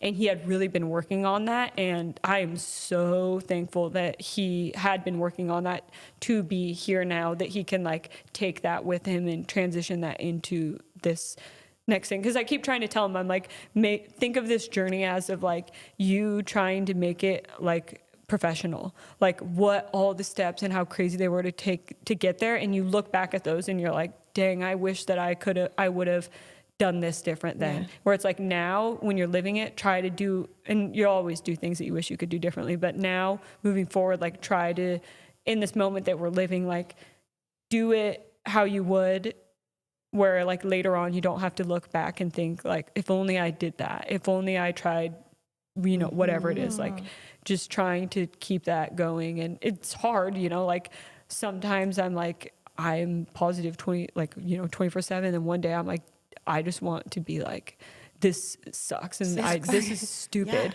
and I just want to like cry. And then you have to feel your feelings and let yourself feel that. And I tell him that too when he like has moments, like you have to feel your feelings, and every feeling that you're feeling is so valid. But after you're done feeling it, how do you move forward? And he's been like so good at doing that. And I mean, even in the ICU for the longest time, he like didn't cry, where I'm like, oh, okay, you're like cry or something. Yeah. So I mean, I think he's, like I said, just like been able to overcome so many things that I know that he'll like be able to take this into wherever it is that whatever happens, like whether, like I said, if this is the max recovery, then that's awesome, and we're totally fine with that. But if he makes anything else, no matter what it is, obviously everyone wants to walk, but I keep saying too, like, don't give yourself like, you want to walk, but also try to like just go into it like you just know you're gonna figure it out. Yeah, is what I keep trying to tell him too. Like we don't know exactly what the result is, but it doesn't matter, because we're gonna figure it out together. Yeah.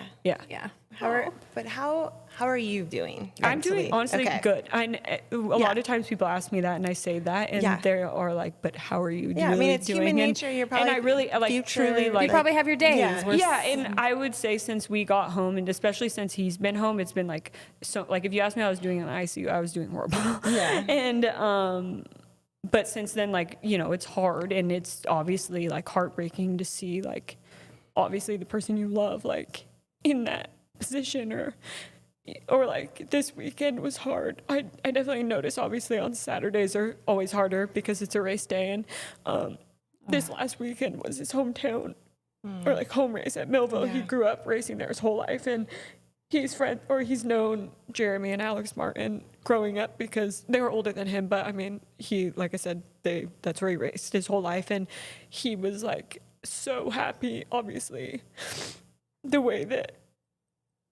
Jeremy was like able to end his career, but afterwards he was like, it's so cool to see someone do that and see someone be able to like make that click in their head of, and he kept just being like, I wish that I would have learned to do that a long time ago, because I watch him and I'm so happy for him. But like, he was like, it's insane that you see someone that like just in that moment that second moto he clicked it on and he made it happen. And that's what's like, honestly, that's what I am fine with me and where I'm at, but I have like the hardest time. That's what's really hard for me, is like watching him. Yeah. And like, it's just like, you can't do anything. Like, I can't take anything away. I can listen to him, but I can't, there's nothing you can do. And there's nothing you can say. You just like have to listen. So that's where I definitely have the hardest time with that. But really, for the most part, like truly, like we really are doing like as good as you could be, I think. Wow.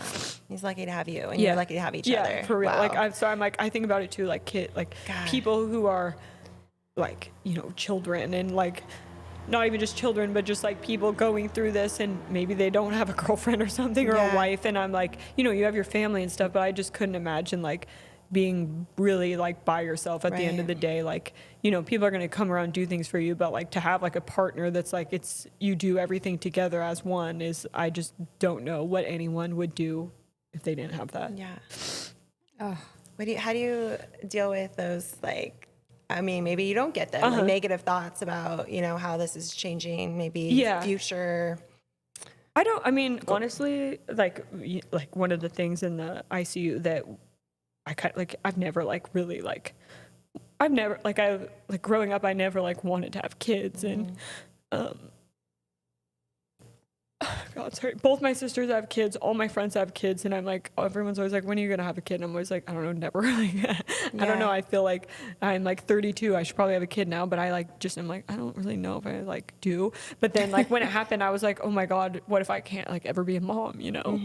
And we asked the surgeon, and he was like, no, you 100% still can have kids. So it was like anything that's like, that's the, like, I don't think like, poor me, my husband is in a wheelchair. Like, I don't think that. It was more like, well, what if like we couldn't have kids, and any of just those, to take it away. Not that you wanted them. So like anything like that is really like more of, I guess, like the hard things, but it'll be okay. I mean, when I have a hard day, or like, I try not to have a hard day. If I have like a sad moment, I just have the sad moment. And usually it's like, if I see like a video or like a photo of us before it, sometimes I'm like, I just, you know, like I said, you take these little things for granted that when you can't do them, it's just like, you're like, it's just weird, honestly, more than anything.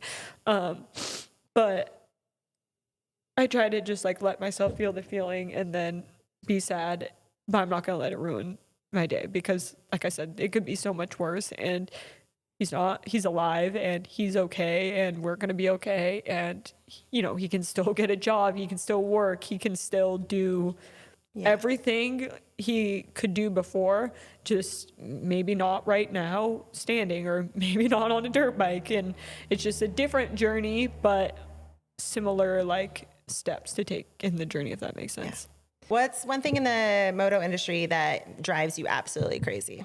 Well, there's a lot of things. I would say the biggest thing, and this is, I'm going to go with what I thought before, because I don't want to just base this off an injury. The gap between factory racers and privateers, especially privateers who are competing at the same spot as factory guys, the gap with everything is like, just, unacceptable. Like and I hear people's arguments, and whenever I say this or I hear other people say it, everyone, is like, well, blah, blah, blah, well, blah, blah, blah back. And I'm like, but there really genuinely is absolutely no reason why the gap is that big. And I understand there's going to be a gap no matter what at some point, but especially for guys who are, in the same position as past champions, race winners, and, people obviously either if they're not on a factory team, they're making, they're basically on a factory team, at that point, everyone's, like I said,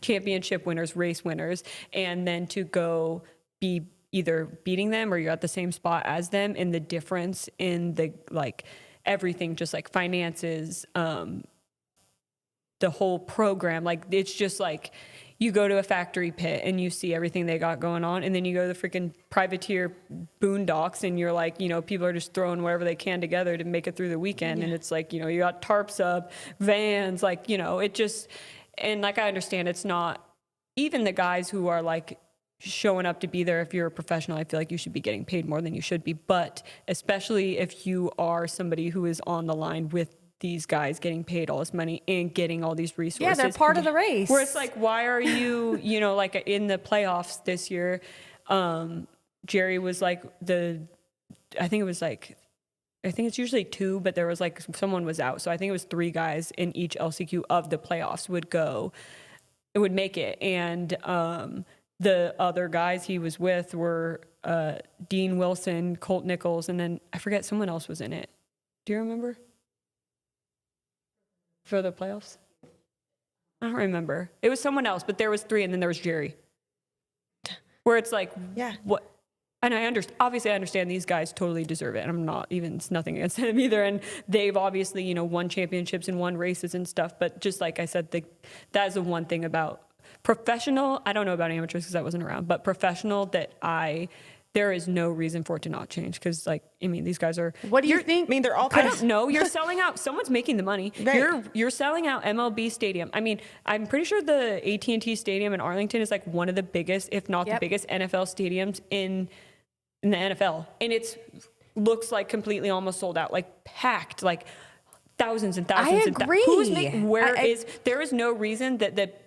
I mean, obviously the people that are making the money are the people putting it on, and they're making all the money, where there is no reason that, and I'm not saying sponsor-wise should be paying more, but why isn't the people these are your performers at the end of the day? Is it because there's not a union? Because, like in baseball, union. And every other profession. So my friend Riley Forkner, her dad was in the NFL, and she said that he had said I don't know, I think she told me that when he was in the NFL, I could be wrong, but I'm pretty sure that there wasn't a union yet, and then they changed it, and there was, and it totally changed everything. And every sport, I mean, every single professional sport besides at that level, besides like other series of racing that is, I mean, anyone should be getting paid some money, but like at the same mainstream, it's the same. I mean, to me, I don't know, I'm not like a NASCAR fan, but to me, I think Supercross is way bigger than NASCAR. And I know NASCAR has been around way longer, and it's, the whole NASCAR whatever is like been around forever, so it's different, but also someone is making the money. But do the riders have to all pull together? But no one will, because everyone's scared that I mean, I don't know if they're scared, but pretty much it's kind of like no one wants to be the person. Yeah, because then what if if what's they should felt do gonna hate you then, and that I don't know what it is. But that's why I'm like, why? All should band together. Every single person, people winning the races, you should be making way more money than, I know you're making millions, but you're not making as much as you should. I mean, you see these baseball players making tens of millions of dollars, and they sprain their ankle and they can't even walk off the field. They have health insurance. They have retirement. They have 401k. And if you get hurt, you are still going to be okay. But if you're in this and you get hurt, see you later. Bye. They're literally you don't putting exist. their lives on the line. 100%. Every race. Yeah, and again, I would understand if there wasn't the money. Like if the money wasn't coming in, then you can't argue like people should be getting paid more, because there is no more money. But there is money in some. Where is it? It doesn't cost. I mean, it's the same track crew every weekend. It's not that many guys. I know you have to pay them, but if you compare the two, you're making millions of dollars a weekend. You're not paying the track crew millions of dollars a weekend. You're not paying your riders even probably maybe $1 million total for a whole weekend. Who has the money? And why isn't it going to the people that are making you the money at all? Yeah, the entertainers. That is the one. That is the one. Like I said, I could go on to a lot of things injury-wise, but that's the one thing. Seeing firsthand, especially like having friends that their husbands are making so much more money. They don't have to worry about, anything. I mean, they do, but like compared to what like we have to worry about, and then it's just like, how are we doing the same thing and we live two like extremely different like lives? Crazy. And it shouldn't be that way. It's got to change. Yeah, I wish that it would, but I don't think it will, unless people just freaking grow up band together and figure it out. Because I'm like, it's not going to hurt you if everyone does it together. It's going to help you. Every single one of you. Every single one. If you're winning, it'll help you. If you're not winning, it'll still help you. And who would it be? MX Sports? No, MX Sports is they do outdoors. So Feld does Supercross. So Feld. Let's do it. Hello. Right. Okay, this one's kind of funny. So, what is the worst track bathroom that you've been at? Probably a porta potty. Yeah. You mean like a just in general when you go to the races? Well, at a stadium, it's like I don't go to the porta potties because also we don't have a bathroom. That's what I think the team this year you could go pee in the bathroom in the semi. But I always felt weird because no one ever used it, so I always felt kind of bad going in it. So you go to the public. So we have to go in a porta potty if we want to go in the pits because we don't have any other choice. Yeah. So I would most people, they probably have even then if you had to go in a semi, it still is like going in like a RV bathroom. So I just wait till I go inside the stadium. But I don't know, I'd say probably like either if I had to go, probably the grossest bathroom would be like in one of the stadiums once all the fans are out of the pits and you have to go into like the public, where everyone's been in all day. That'd probably be the grossest. Yeah. But like the Yamaha track, I don't think they have a porta potty. So if I go, I can't go pee until we leave. Really? I don't think they do. Yeah, no, I don't think so. What's one of the wildest things that's happened in the pits that you've witnessed? I think this was like 2020, maybe 21. I'm pretty sure like a guy, I didn't see it, but I remember everyone's like running around because I think it was like a mechanic's girlfriend or something like that. Like someone got in a guy got in a fight. I think it was like a racer. I'm pretty sure got like in a physical fight with the mechanic's girlfriend. I never saw it, but I heard about that. Oh, that's pretty juicy. I feel like I have no cool stories because I just kind of don't really go out. I don't really go out of my area. I just go into the stadium and then. You sound like me at my kids' races. Yeah, I just am go watch, tunnel vision. Go right back. If you ran the races, what's the first rule you'd change? Listen to the riders if they're complaining about safety issues. Probably. They should listen to the racers. Absolutely. Yeah. Especially if they're professional. Yeah. 100%. A text or a phone call? Text. I hate talking on the phone. I hate it. It's like if anyone knows me, any of my friends are listening to this, they're probably laughing because they know. Don't call me. Don't call me. Your favorite rider besides your husband? I was like an underdog, so it's always different. Like I said earlier, I growing up didn't really know anyone, but I loved Chad Reed, and it's actually really funny because I never watched Supercross on TV. I just go to Seattle Supercross. And in my junior year yearbook, there at the bottom of it, it was like all these little questions. And I don't remember this, but a couple of years ago, I was looking through, I went home, my mom had all my stuff in a box and I was looking at it. And I literally don't even remember this. And it was my question was, if you could marry anyone, who would it be? And I said, Chad Reed. And it's funny because when Jerry got hurt, Ellie Reed, his wife, their daughter had just broke her back right before this. And she instantly, which she doesn't know me, instantly messaged both of us. And since then she's been I've never met her before, but she is so awesome and checks in all the time. And she sent Jerry, there was 2 jerseys of Chad's, I'm guessing championship jerseys. I don't know. He says they're his 2 iconic ones. I don't know what they are, but she sent him each of those jerseys, which was really cool. But I would say currently I always an underdog. So if it's this year, 450s at the end of the year, I wanted Chase to win, which I know he's not like an underdog, but I was like, oh, everyone wants Webb to win, so I want the underdog to win. And then Jerry's favorite rider ever is Tomac, so I feel like I kind of like him too. And then like obviously I love Austin and Riley, so 250s would be Austin. It's just kind of hard because it's like I wasn't really like a big fan before, so like now when you like are in it, it's like I don't really think care. of them like I don't that. really care. Like I think it's cool when someone new wins because it's like it's it's always the same people. But yeah, I would say probably like either an underdog or like one of Jerry's friends. So maybe like I guess we'll call Austin for 250s. We'll say Tomac for 450s because he's Jerry's guy. What is like a habit that you wish you could quit? A bad habit? I'm like I don't know, random but like really big picker. Like if you could see, I clean it up, but like picking my tissue apart, or like I pick my nails, so I have to have fake nails. I pick and touch. That's one thing that I wish that's weird, but that's probably like my weird thing that I've stuck with me forever. That, and maybe if I could like suck it up and just answer the phone. What's your favorite part of being a moto wife?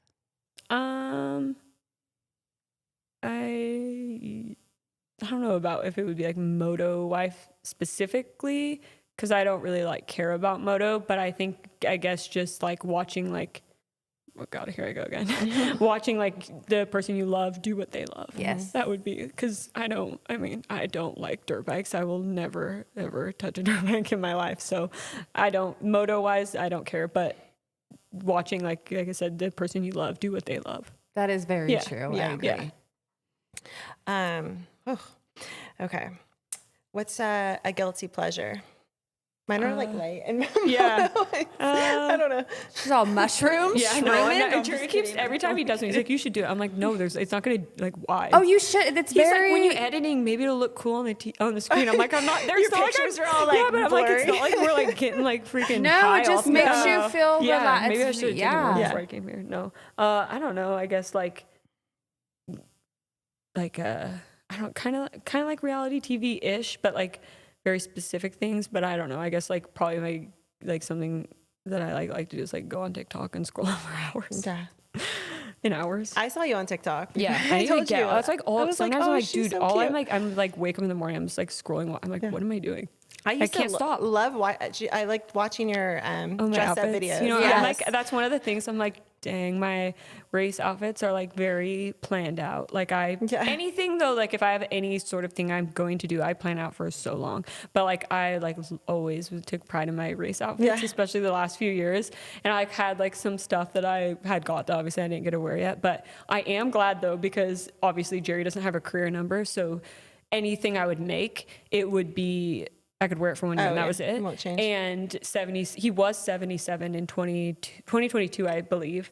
So he's been it twice, but I'm like, this is a good number to end on. And also like some of my favorite things, like I got like one of my, which I like always wear dirty bleach basically at a race every single weekend. That's pretty much that's pretty much me at a race day. But this year I had a shirt that we put like huge like rhinestone 77 like the whole back, and it was like my favorite shirt. And then now I'm like, now I can wear it forever. And then I had like a jacket too that I had made that was like kind of like not like a Letterman's jacket, but kind of like that kind of style. Varsity Yeah, style. varsity jacket. And now I'm like, oh, sweet. At least I get to wear my favorite things. That's a positive, right? You're like but I was 77. like, dang, well, I guess I could still go to races and have a race day outfit. But that's why I wanted to make the hats, because I was like, Yes. now I can like have them around Oh, forever. yes. Let's talk about that. Yeah. We're both wearing them. Yes, Yeah. super cute. And Yeah. they are at 77 Moto Club? No, so it's on, I used to do a boutique, so it's on Shop Wild Pine, and it's like, I think if you just go on there and search 77 Moto Club, but I also have it on my Instagram bio if you just go to the link. Linked. Yeah, Okay. I want to like, I don't want to just do it like, my plan hopefully is to not just do it like a now thing. I don't want to just do these like hats. Like I would like to like make it kind of like a cool brand for, it's going to a good cause, obviously, but also like something that like anyone could just like see that hat and be like, oh, that's a cute hat. And it doesn't like, they don't have to have like a relation to it, if that makes sense. Yeah, like I want to for make sure. them Like they'll just just wear it, it's not just cute. like buy It it. is just very for I their- wear like cute. trucker No, hats every definitely day, would. and they all say all Yeah. different random brands, Yeah. and I don't Very care. cute. And most people do. So I'm like, I want it to be like a ongoing thing. And I have, I think I need to do another pre-order again, because every time I do a pre-order, they sell out like so fast. Yeah. Today I actually added, it was only 5 of the blue hats with the American flag. I added 5 and I never posted, I didn't tell anyone, and instantly I had 3 orders. I was like, I never even told anyone. Awesome. So yeah, I have a couple other designs that the girl making the hats, that I had sent her today. So hopefully, like, I'm still going to do the same ones we already have.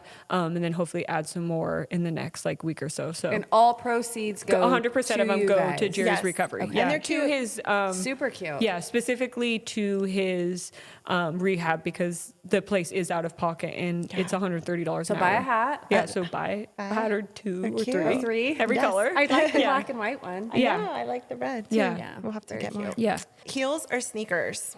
I like platform sneakers or like boots, like heel. I'm not really like just a regular High heel wear. heeler. Like I like a pointed boot with a little heel, or platform sneakers. Okay. So I don't know, both, or a cowboy boot. Cute. Yeah. What about energy drink or coffee? Both, honestly. Yeah, I like I that. like Me a too. coffee in the morning for sure. I don't want an energy drink when I wake up, and I don't even necessarily like want the coffee for the caffeine. I just like tastes good. And now I'm like, it's a habit. So I would say, honestly, I drink coffee more than an energy drink, and I never finish my energy drinks either. I'll have a coffee and then I go somewhere and I want something that tastes good, so I always have a Lonnie News. That's like the energy drink. Did you see they make this? Yeah, the mini ones. Yeah, I know, but the only thing is, I'm like I like them all kind of, but I'm like very particular about the flavors, and my favorite flavor is like the Hawaiian shaved ice one, I think. And they have the mini, but it's in the variety pack, and I'm like, I don't like the other 2 flavors. And same as the Costco packs, they'll have one flavor I like, but The rest are. I don't like the rest. Trying to get a sponsor. Yeah. So. Lonnie Hey, News. gelato is pretty Call bomb, us. though. Yeah. Gelato is good. Okay, so night in or night out? Night in. All right. But I like to go out to dinner. I don't know. That's a hard one. I like to go out to dinner, but And like, then come home. yeah. Put your sweats on and chill. Yeah, but I always have fun though. I always like, oh, I don't want to do anything, and then I go do it, and then I have fun. So That's me. That's what I do. but I'm like, God, I don't want to like go do the process of doing it. But I love we love eating out. Like we love going to restaurants and stuff. That's like probably our like, we should stop doing that. But that's like our thing, is eating food. So I would say like honestly, actually, I love picking up food and not eating it at the restaurant, or like eating it in the car. We get Chick-fil-A, and I love to eat it in the car. That sounds good. Yeah, so like a mixture. Well, we want to thank you so much, Jennifer, Thank for you guys coming so in and much. hanging out with us. Yeah, I really appreciate it. And Wishing you sorry for the No, tears, it's fine. but We We're wishing you understand. all the best. Thank and you. support Thank Yes. you. in his recovery. We really And buy a appreciate hat. it. Yeah. They're super cute. We'll link all of the links. Yeah, they're always in if you go to my Instagram, they're all, if you just click, there's like And a your little link Instagram thing. is Jennifer Noel, Noelle, Okay. 3. Okay. And if you go to my Instagram, you can just click on it, and all the links to like I have all of Jerry's, like I have his Road to Recovery, the hats, any of the shirts, anything that anyone is doing to raise money, it's all in one spot. Okay. And he has that, I think, everything too on his too. So Awesome. Thank you so much. Nice meeting Thank you Thanks guys for so coming. much. Thank you.